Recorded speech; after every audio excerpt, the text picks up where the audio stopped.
Because I'm a little bit worried about that overflow. The overflow in the river is bad. Yeah, So, I seen it coming over the Billion Slough.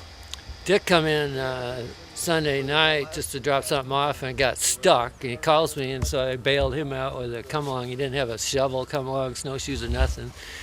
Got him out, and then he took the long trail in. I says, well, I think the river's still doable. So I took him down the river, and we started to see the overflow then because, you know, whenever the temperature warms up, the water starts flowing again and it gets on top of the ice and makes the snow into slush. Do you have sunglasses behind the bar?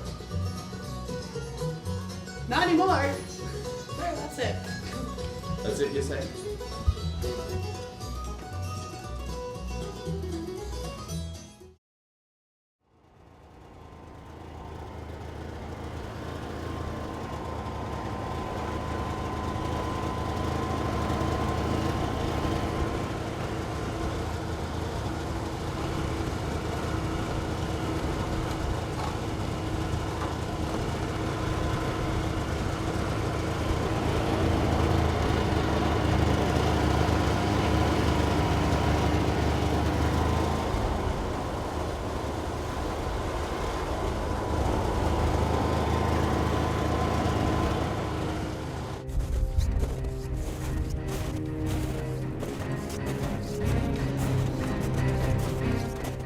Yeah, I don't know where they were, but I know they were just ahead of me because of the tracks.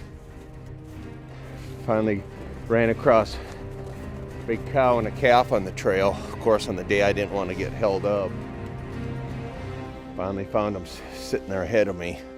Dangerous situation.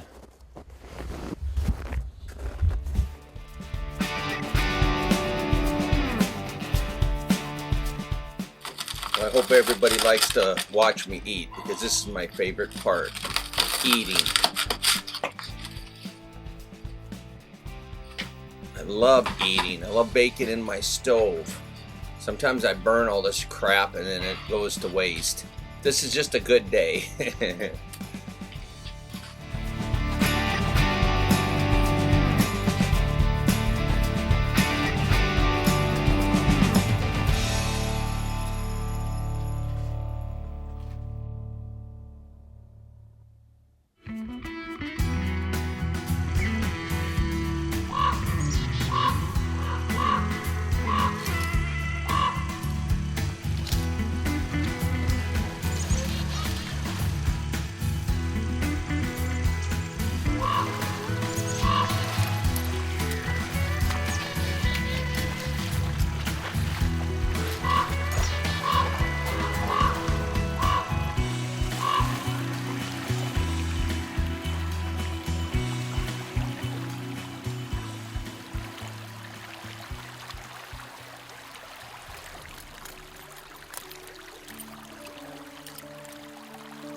we have going on here today is a very windy day.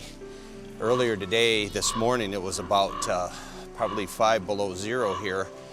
And suddenly overnight, some of these strong winds came in through the valley, rose the temperature to about 35 degrees right now at this point. So I'm taking advantage of all this and gonna get out and get some more weasel sets set because I can travel a little bit easier during these kind of conditions as opposed to when it's 20 to 25 below zero.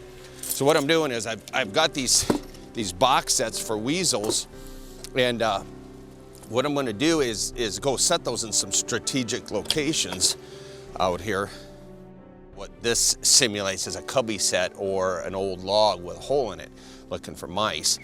So what we have here is we've got a 1.5 a long spring that we set inside here, and the trap won't fit back outside of this hole right here. So we don't really have to wire it to anything because they can't get out once they get caught. We stick some type of an attractor in here, such as these grouse feathers that I have. Stick a little lure on this cage here.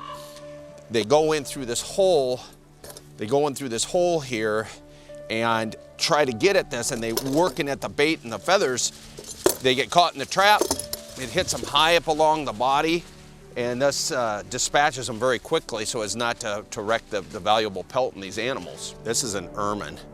They've been prized up in the northern tier states, wherever they are, for the fact that they're pure white in the wintertime and provide a really cool trim on the different outer skirts of a person's fur hats and such, which we actually wear up here. This is a little female that I caught a couple of years ago and decided to hang on to it for prestigious reasons rather than trying to sell it, because a pelt of this size would only bring up probably about $2.50, so it seems a shame not just to keep it for myself. Pine marten are fleshed out on a board similar to this, and they're made out of a real soft wood, so it doesn't stick and harm the pelt at all. The pelt is slung over this, pinned out. All the excess of fat and such is taken off of the animal, dried, and sent to market.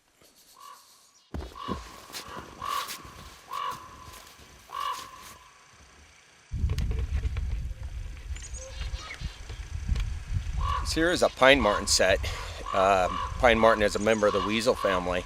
It's a very sought after pelt up here in Alaska in the northern tier states. Been bringing pretty high fur prices in the last few years. And typically how we set this is we will set a bucket set up amongst a group of trees on a ridge, usually where they will travel and such. We'll put a lure inside, and at this point they usually get caught. Up here in Alaska, we had to outsmart old Mother Nature and come up with an ingenious invention. It's called a trap in a bucket.